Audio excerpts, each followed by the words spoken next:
Entonces, yo ahora quiero meterme a analizar la teoría del monopolio.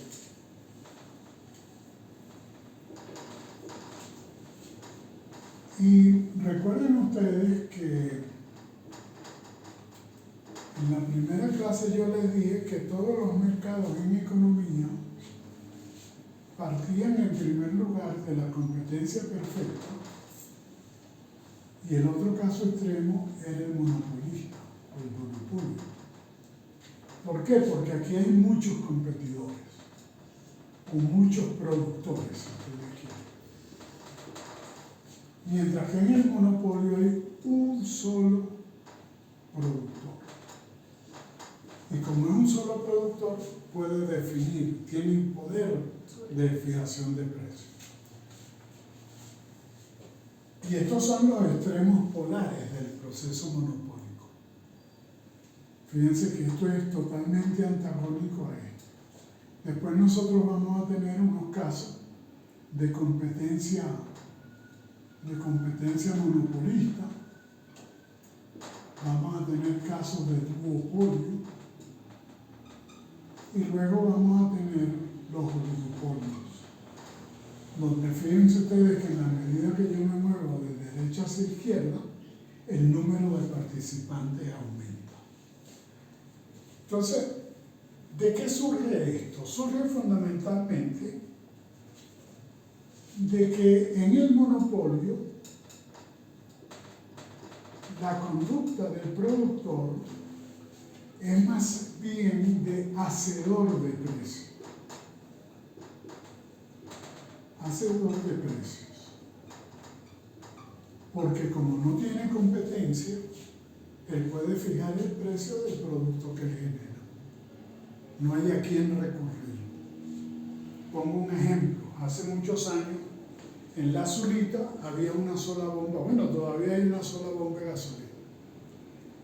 Y yo tenía amistad con el dueño. Cada vez que iba, el señor quería hablar de política de Mérida y del Estado. Y se armaban unas colas, entonces, cuando le reclamaban, le decían, vayan y pongan en la competencia. La competencia era donde Caño Zancudo. Entonces, claro, el que no tenía gasolina era Caño Zancudo.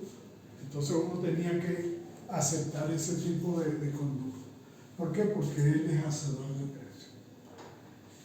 Y como es hacedor de precios, entonces él tiene poder, y nosotros vamos a llamar a ese poder de fijación el poder monopólico. Que después lo que vamos a entender es que si el precio es mayor que el costo marginal de producción, nosotros estamos en una situación distinta a la de competencia perfecta. Entonces el monopolio, pues una empresa que trabaja en monopolio es igual que una empresa que trabaja en competencia. Lo único es que no tiene competencia. Entonces no requiere ser tan eficiente. La función de costo medio, y de hecho, la función de costos medios de una empresa en el corto plazo, y esta es la función de costo, esta es la de costo medio, vamos a poner esta variable, entonces, y esta es la función de costo marginal. Yo no tengo que estar tratando de estar en las partes más bajas de la función de costos medios, sino que yo puedo operar en las funciones donde el costo medio, variable y el total están descendiendo, no en la rama ascendente del costo marginal necesariamente. Y esto implica que en la medida que yo aumento la producción, me baja el costo promedio del bien que produzco. Esa es una de las características que tienen los monopolios. Pero tienen que mantener cierta estructura similar a la de la estructura competitiva, sin necesidad de llegar a determinar situaciones de eficiencia en la asignación como tal. Ahora, lo interesante del monopolio es que el monopolio, que es una sola empresa, no tiene que enfrentar la curva de demanda lineal, la plana, sino que va a enfrentar la curva de la totalidad del mercado. Entonces el monopolio enfrenta el mercado, el precio, y va a enfrentar la demanda total de mercado. Y como la pendiente es negativa, como la pendiente de esta función es negativa, entonces eso implica que tenga un control sobre el precio.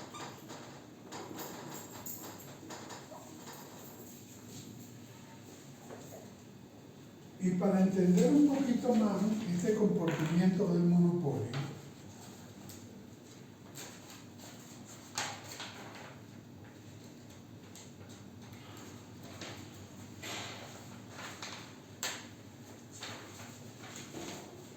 vamos a entender cuándo aparecen los monopolios.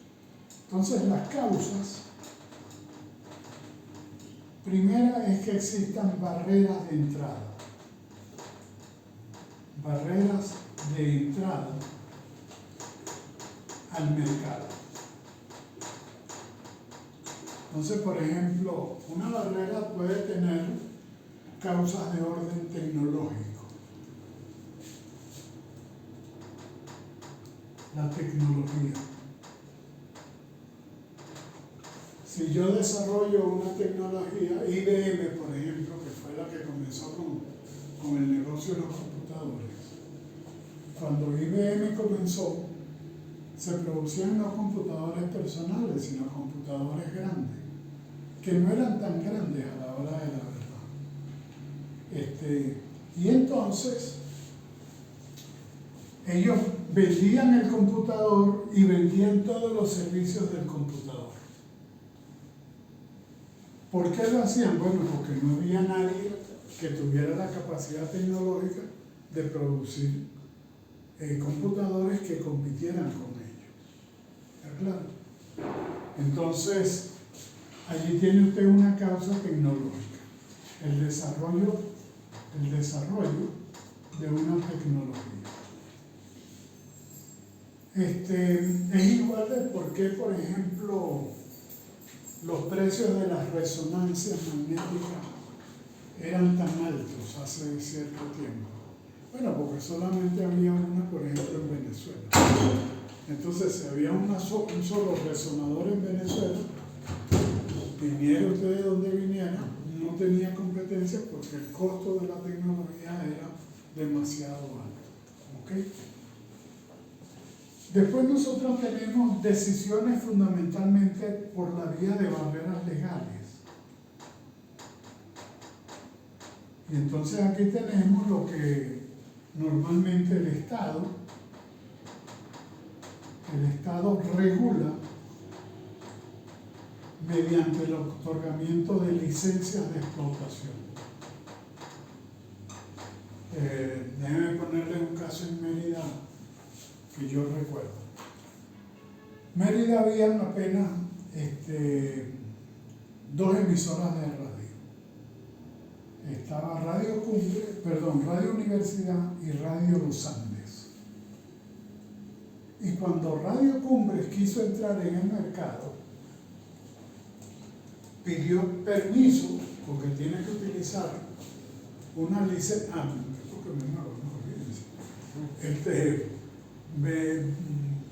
Tiene que pedir una licencia del Estado para establecer la radio. En esa época, que era por allá en los años 60 y tantos, tenía que tener la ciudad, tenía que tener una estación de radio, 30.000 habitantes por estación de radio. Mérida tenía alrededor de 75.000 habitantes, es decir, que esto le daba solamente para dos radios, Radio Universidad y Radio Los Andes. Cuando Radio Cumbre pidió entonces la entrada, lo que le dijo el Ministerio de Comunicaciones es: mire, Mérida tiene 75.000 habitantes, nosotros no podemos darle porque se requieren 90.000 habitantes. Entonces lo que hizo Radio Cumbre fue que fue a Ejido y fundó Radio Cumbre en Ejido. Y estuvo allí un buen tiempo hasta que después vino nuevamente a Mérida. ¿Ok? Pero era producto de esto. No había la licencia, no le da a usted capacidad de explotación en ese momento.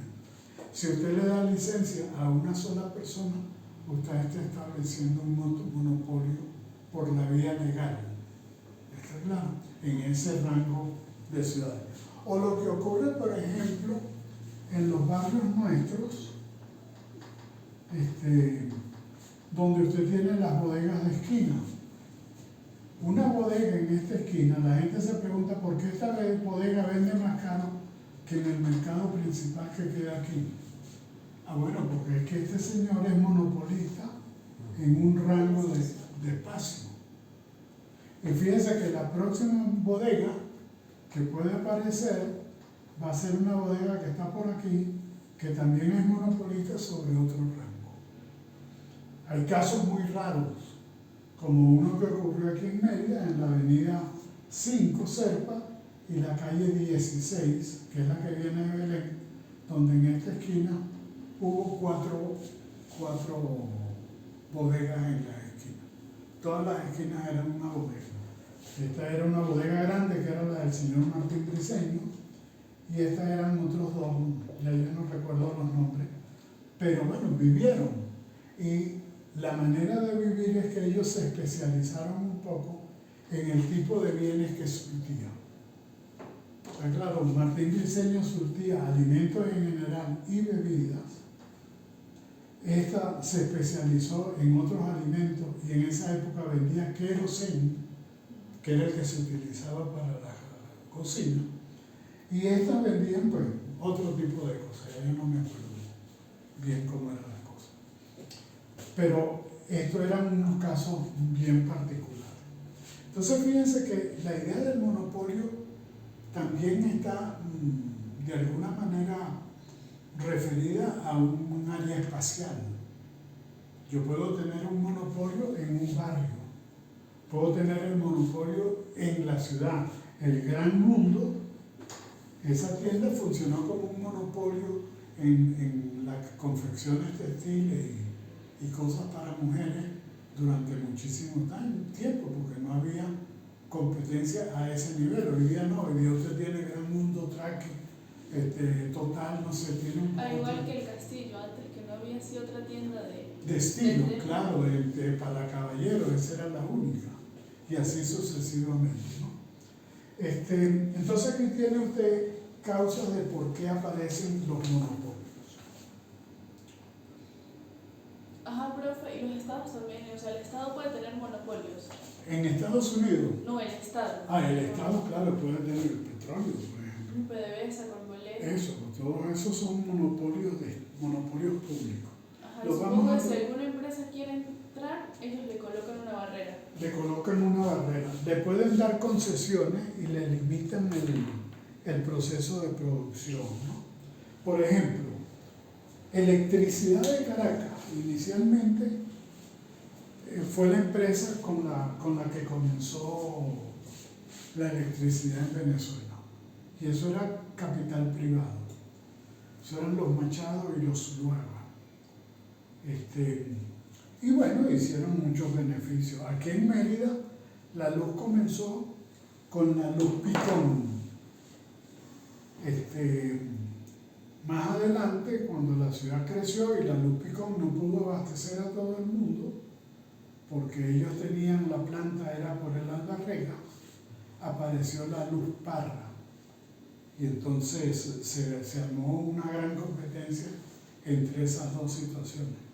Las casas resolvieron el problema de otra vía, contrataron el servicio de la luz Picón y contrataron el servicio de la luz Parra. Cuando se iba uno prendía el... Entonces, fíjense y esto va a explicar un poco los juegos de comercio que hay, que nosotros vamos a ver en los oligopolios, cómo se hacen teoría de juego para poder establecer competencias a ese nivel. Volviendo al ejemplo de la electricidad de Caracas, la electricidad comenzó y más adelante entró el aparato estatal. Claro, el aparato estatal tenía una fuente de inversión muy alta que es la decisión presupuestaria.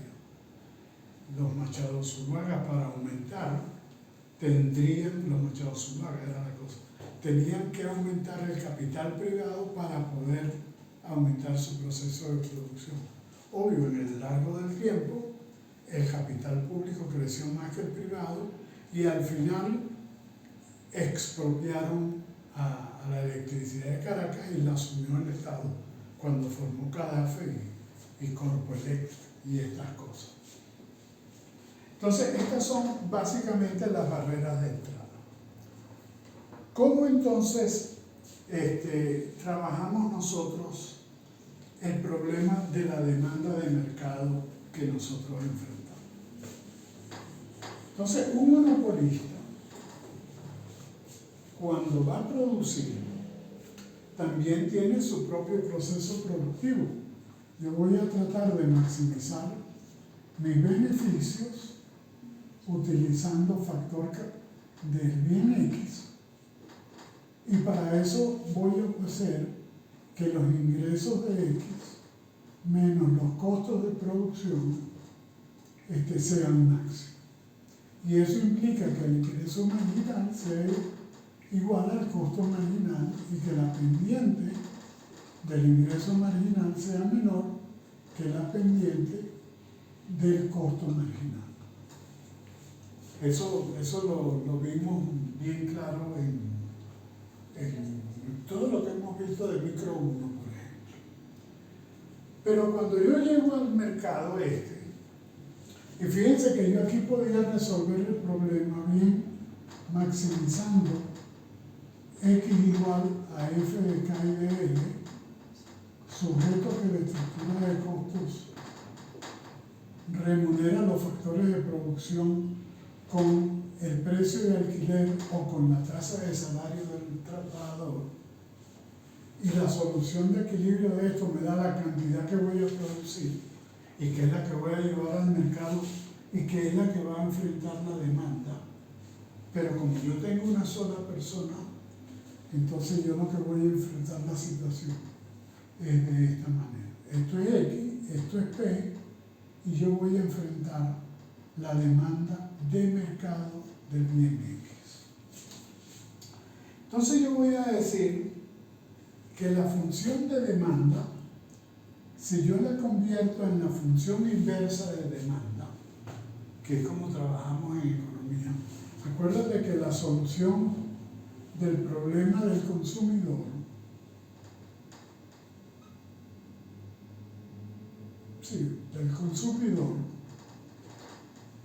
nos daba esta X con asterisco, que era una F que dependía del precio del bien 1, del precio del bien 2 y del ingreso monetario. Y lo que decíamos era que al final, como este era constante y este era constante, el valor de equilibrio de uno dependía de su propio precio. Entonces, esta era la función de producción. Esta era la función de demanda, pero los economistas no trabajamos con cantidades, sino que trabajamos con precios. Entonces, despejamos el precio del bien y vamos a decir que esto va a ser a 1 sobre la F menos 1 de X. Es la inversa, de manera que P sub 1 ahora se convierte en una función que depende del volumen de producción. Y eso es lo que nosotros hacíamos para encontrar estas demandas. Yo tenía la demanda esta y tenía la demanda esta otra, y entonces establecí un precio y la suma de esto más esto me daba este monto, y establecí otro precio y la suma de esto más esto me daba este otro monto que tengo acá. Y esta es la demanda de mercado. Entonces, con la función de oferta, nosotros prácticamente hacemos exactamente lo mismo. Pero vuelvo a la función de demanda de mercado, que es la que me va a dar la capacidad de monopolio como tal. Entonces, defino mi función de demanda. Y yo voy a decir que el precio de un bien es igual al ingreso medio. Y es igual, además, al valor de A menos B por X, en este caso. Entonces, aquí yo tengo el ingreso medio que me genera. El ingreso medio que es el ingreso total sobre el volumen de producción. Este es el ingreso medio. El ingreso medio. Y el ingreso total, entonces, yo lo voy a poner como que el ingreso total que va a enfrentar el monopolista va a ser igual al ingreso medio multiplicado por la cantidad. ¿Verdad? Porque si esto es lo que me reporta en ingresos, la venta por unidad de bien, es decir, la pregunta que yo hago es, si yo obtuve 300 bolívares de ingreso y vendí 50 quesos, ¿cuánto me produjo cada queso? Entonces yo voy a decirle, bueno, 300 entre 50 son 6 quesos. ¿Está claro? Entonces cada queso me genera 6 bolívares. Ese es el ingreso medio.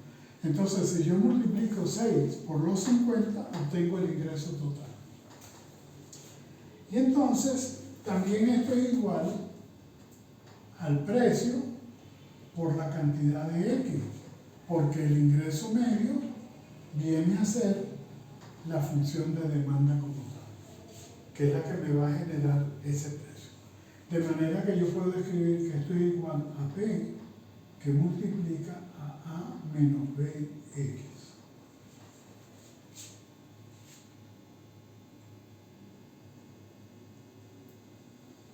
P por X, perdón, esto es X. A X que multiplica precio, donde el precio es A menos BX. ¿Está claro? Entonces fíjense que yo el ingreso total lo puedo decir que es AX menos B por X al cuadrado. Y entonces yo puedo calcularle el ingreso marginal, que es la primera derivada. Entonces yo voy a decir que el ingreso marginal va a ser igual a la derivada del ingreso total respecto de X, y en este caso es A menos 2 veces X. Y esta es la función de ingreso marginal. Entonces, fíjense qué ocurre. Si esto es el precio y esto es la demanda de mercado y este es el ingreso marginal, ¿qué puedo yo decir entre estas dos funciones? Que se parecen, ¿no es cierto? Porque el ingreso marginal y la función de precio, que es la función de demanda, tienen un punto en común, que es el punto A. Es decir, este es A. Esta función decrece con una pendiente B, que es lo que tengo acá. En la medida que K aumenta, multiplicado por B, yo disminuyo este valor y voy viniendo más abajo. Pero ¿qué ocurre con esta función? Esta función también es una recta que viene de A, pero decrece a un ángulo 2 veces mayor que lo que decrece la función de demanda. Entonces eso equivale a que para cualquier precio yo agarre el punto medio y diga que por ese punto medio pasa el ingreso marginal, porque si este ángulo es alfa, este ángulo es 2 veces alfa. ¿Lo ves?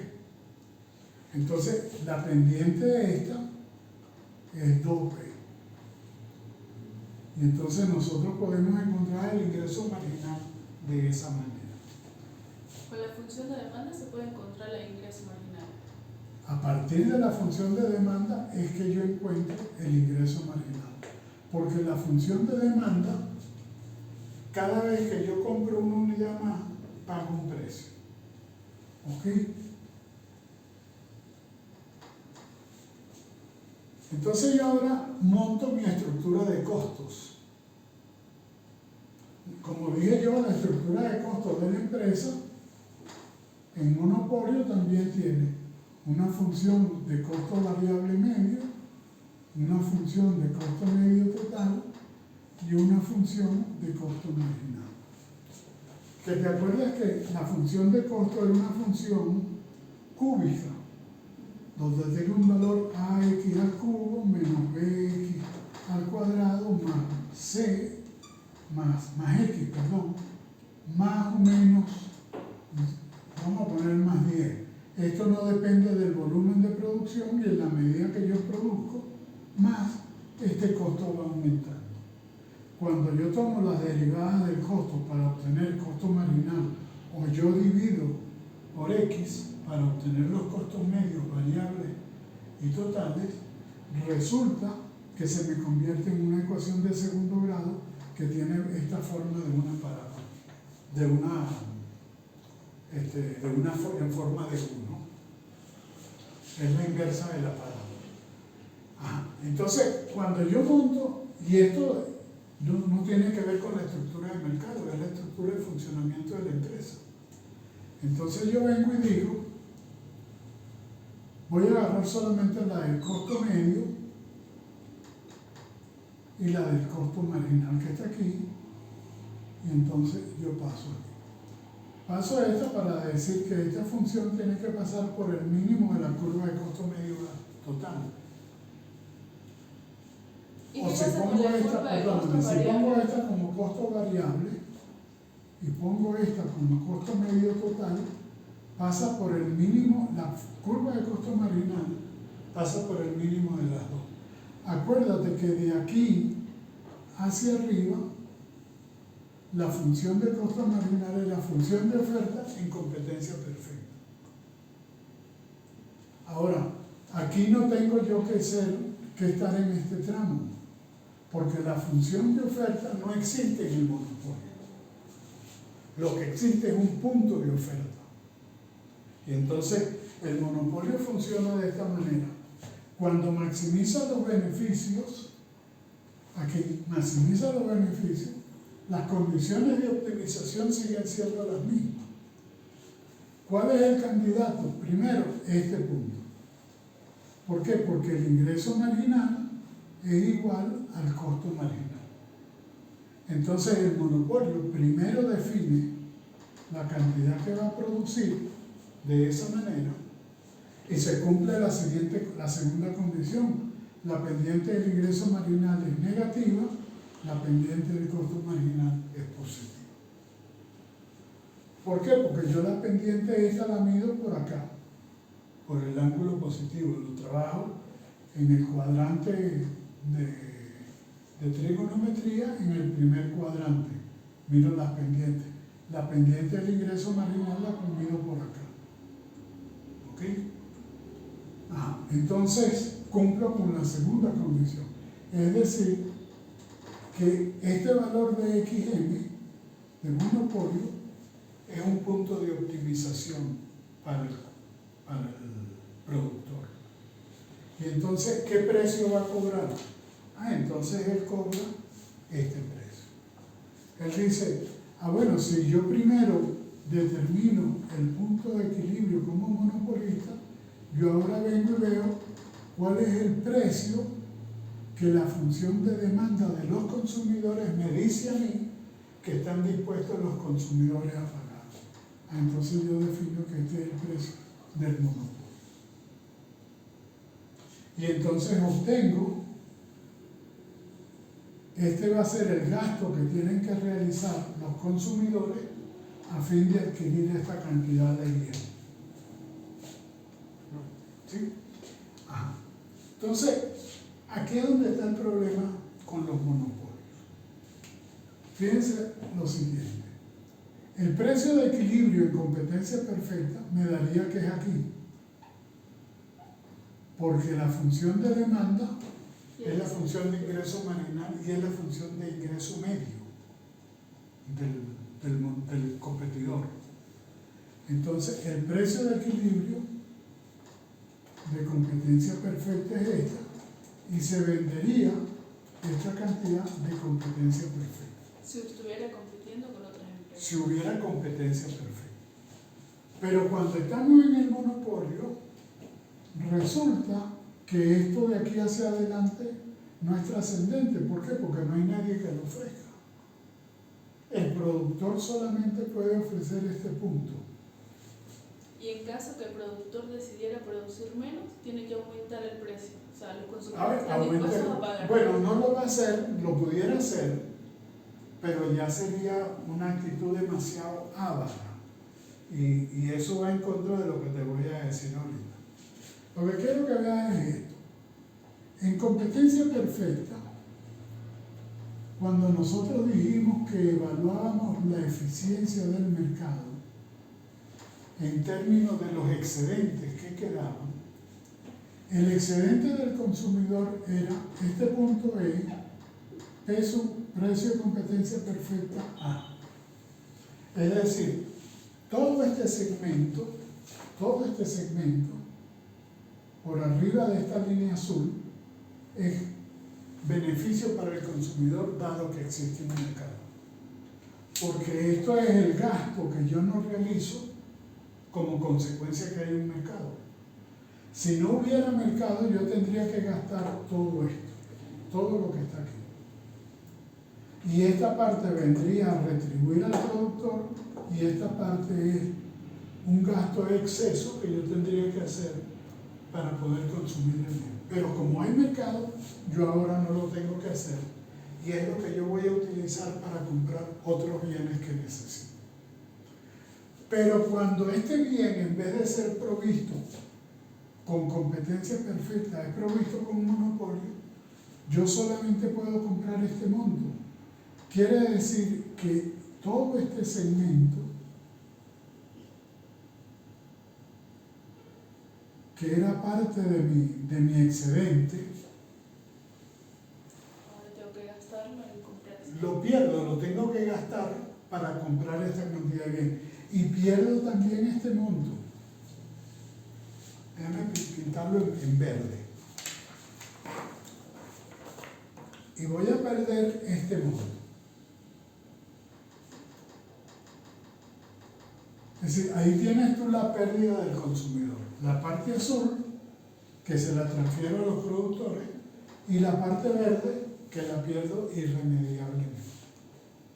Y ahora me queda este triangulito en blanco aquí como excedente nada más. Este sería el excedente. Es lo que me queda para comprar otro bien.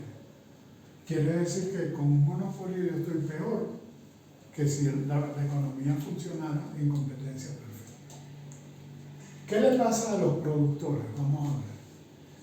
Los productores, si produjeran en competencia perfecta, tendrían este ingreso, ¿verdad? Que es lo que gastamos los demandantes. Porque yo tengo que pagar el precio por la cantidad, es el rectángulo este. La base por la altura, ¿no? Sería el área este.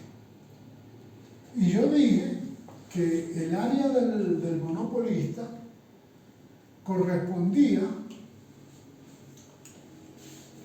a ver si yo tengo por aquí otro, no lo tengo más.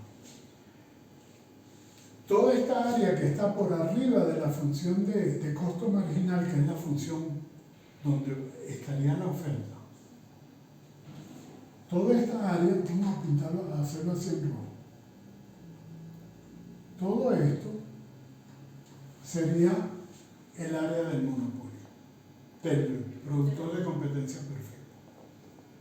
Pero como existe ahora monopolio, yo solamente puedo vender esto a este precio yo estoy perdiendo todo este segmento. Es lo que yo pierdo. Pero ¿qué gano de lo que tenía antes? Porque ya esto me queda a mí, ¿no es cierto? Esto era mío. Y yo ahora gano todo este segmento que está acá, que es la transferencia que los consumidores hacen al productor único. Entonces, el productor en competencia perfecta, lo único que pierde es este segmento. Pero cuando usted compara este segmento con este segmento de acá arriba, ¿qué ganó? ¿Qué dice? Que prefiere quedarse en monopolio. Que en monopolio él está obteniendo una ganancia mayor que en competencia perfecta. Entonces, el señor está feliz, el monopolista está feliz con este rango de remuneración que recibe, habida cuenta de que la estructura es de monopolio. ¿Y qué pierde la sociedad? La sociedad entonces pierde este otro segmento que corresponde también a todo esto. Entonces nosotros en el monopolio, fíjate otra cosa, a mí como Estado,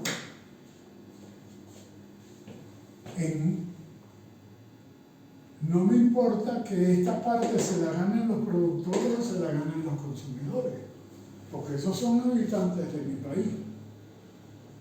Lo único es que yo estoy favoreciendo a los dueños de las empresas y no a los consumidores. Ahora, eso no es malo per se. No es malo per se porque es preferible que me ofrezcan el bien en forma monopólica a que no me lo ofrezcan en todo. Y esa es la razón por la cual además nosotros tenemos que aceptar la existencia de monopolio. Porque el precio más costoso es aquel que no se produce. Tú te enfermas y necesitas un medicamento. Si el medicamento no se produce, te mueres. Pero si se produce monopólicamente, al menos tienes el chance de ver si lo puedes comprar. Socialmente hay este problema de pérdida de beneficio social. Esto es lo que se llama, esta parte, se llama el peso muerto o pérdida de bienestar que tiene el monopolio o que tiene la sociedad por la existencia del monopolio. Entonces, cuando esto es muy grande, tú puedes intervenir. El Estado debería intervenir. Y ahí es donde comienzan los problemas interesantes con el monopolio. Porque nosotros estamos en una situación donde fundamentalmente el Estado debe intervenir. Yo siempre pongo un ejemplo desde una vez que vino Juan Gabriel aquí a Mérida, ¿no? ¿Saben quién es Juan Gabriel, el mexicano? Se presentó en la Plaza de Toro. Y era monopolio, pues. Cobraban lo que les dio la gana de cobrar. Y pusieron full la Plaza de Toro. Entonces, ahí se produce una situación como esta. Hay un bienestar social negativo, hay una pérdida. Si lo hubieran presentado en competencia perfecta, la sociedad hubiera satisfecho más que en competencia perfecta. Entonces la pregunta es, ¿debe el Estado intervenir allí? Yo diría que no. ¿Por qué? Bueno, porque a la sociedad no le pasa nada si ve a Juan Gabriel o no lo ve. Ahora, si aquí hubiese una epidemia de cólera, y esta fuera la demanda de cólera, y esto fuera sulfa, que es el único medicamento contra el cólera, a mí este porcentaje sí me sirve, sí me interesa. Y voy a obligar entonces a la empresa que produce, a la única empresa, al monopolio, que produce sulfa, a que produzca una cantidad mayor e incluso a precios menores. Entonces yo puedo regular y decir, mire, primero produzca al precio de competencia perfecta. Si produce al precio de competencia perfecta, esta gente, todo este segmento que está aquí, se incorpora ya al proceso de sanación. Tienen posibilidad de sanarse. ¿Por qué? Porque a este precio pueden comprar esta cantidad de producción.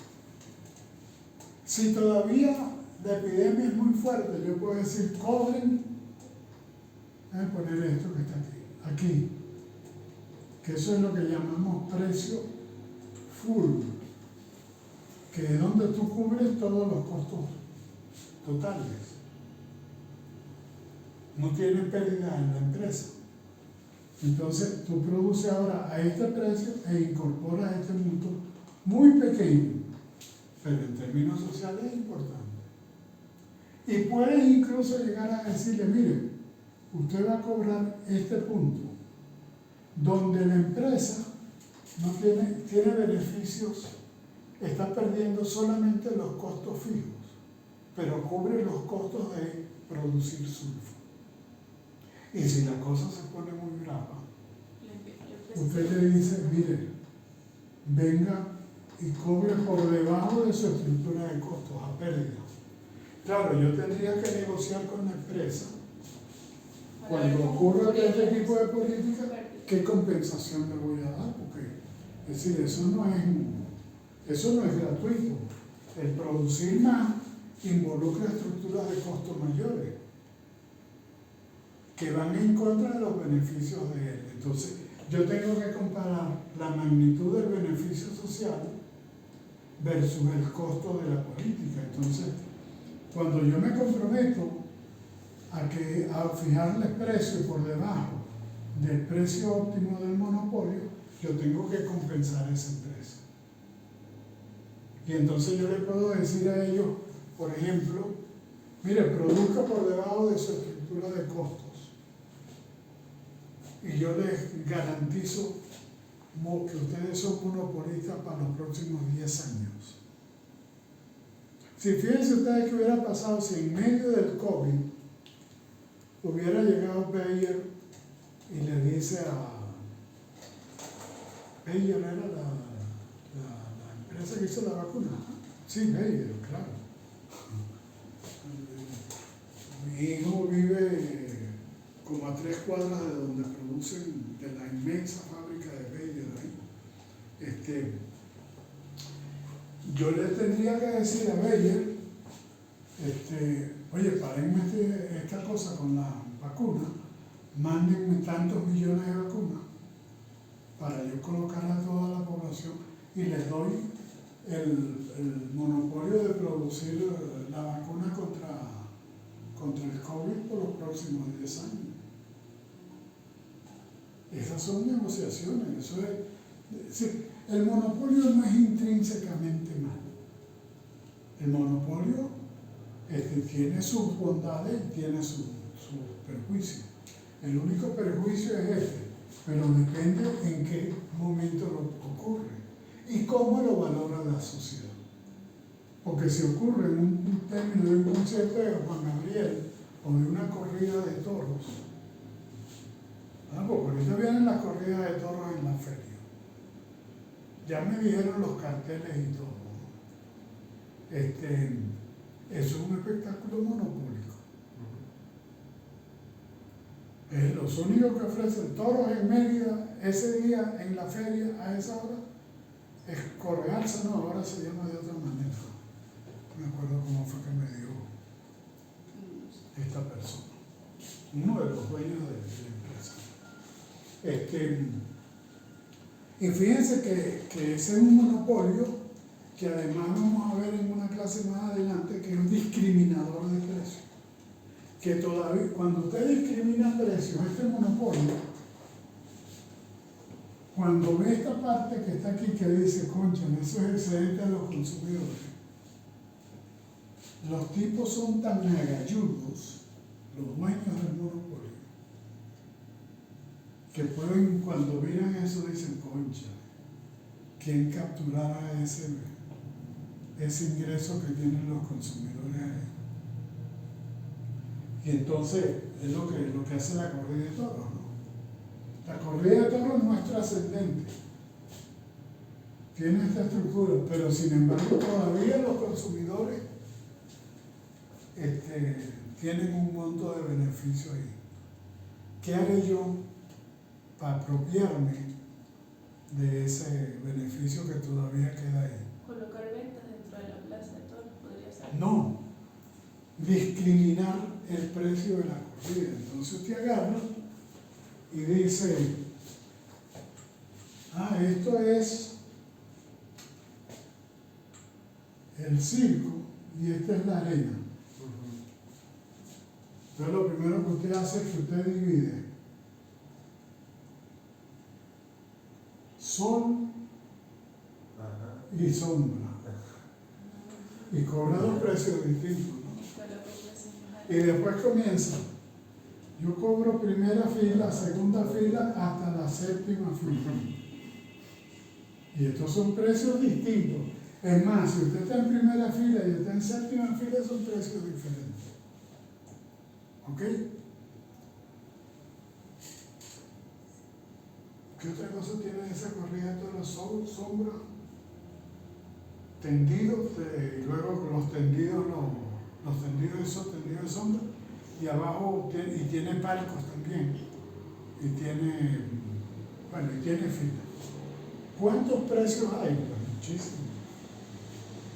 Resulta que a cada uno le está cobrando, a cada segmento le está cobrando el precio de reserva que ellos quieren pagar. Y entonces cuando usted hace, usted realmente se está apropiando también de todo esto. Al final les deja este pedacito que puede ser que se lo quiten si todas las bebidas y todas las cosas que hay son de él. ¿Está claro?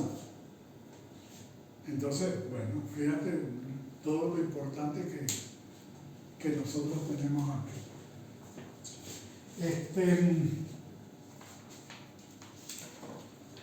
¿Qué otra cosa quiero decir aquí? A ver, ya pasé por todo esto, creo.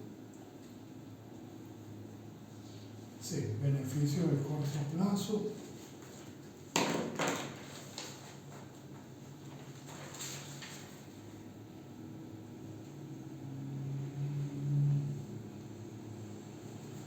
No, dejémoslo ahí, ¿no?